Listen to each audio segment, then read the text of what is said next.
Boonville was here in 1841. Again, it's when Brazos County was formed, just because of distances, people were having to travel.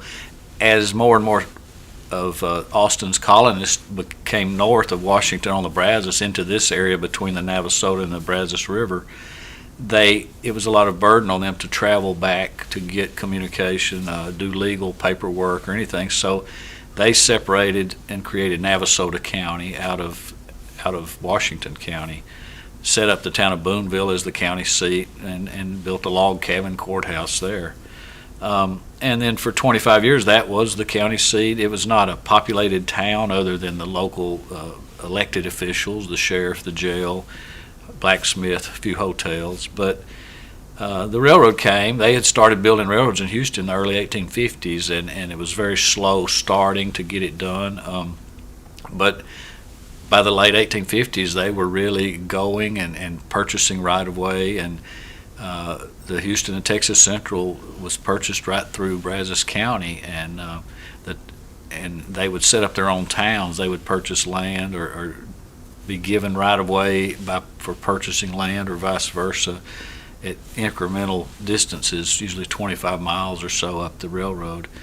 And so they, until the Civil War, they had gotten the tracks built to Milliken in South Brazos County, and the war stopped. They had the contract for clearing the right-of-way north, and the town site of Bryan had been purchased, the 1 square mile, 640 acres, and so during the Civil War, the railroad bed was being prepared for the 25 miles from Milliken to Bryan, and yeah, that was by slave labor. Until the war ended, that was still the standard thing, was to use slave labor. And so the tracks were not laid until the end of the war. The railroad would come in and do that. The contractor would prepare everything, even set the cross ties, and the railroad would bring in their crew to lay the railroad tracks. And so 1867, the war had just ended.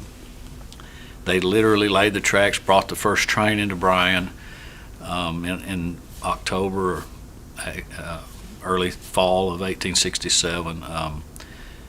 And so many people were relocating from the southeast that had lost everything in the Civil War, the Confederates, and they would ride the railroad as far as they could across the South, and when they got to Houston, they would take it as far as it could, and literally it was a brand new town at the end of the railroad, Bryan, Texas.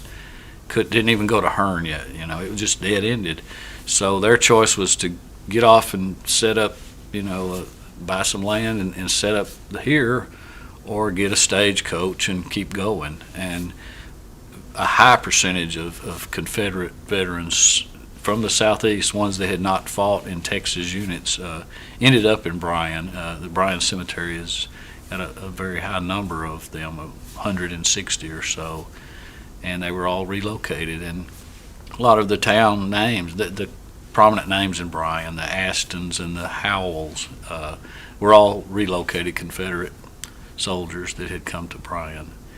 And so it's sort of a unique history, and just starting over in a brand new town at the end of the brand new railroad, and the timing all fell into place for that to just happen to Bryan.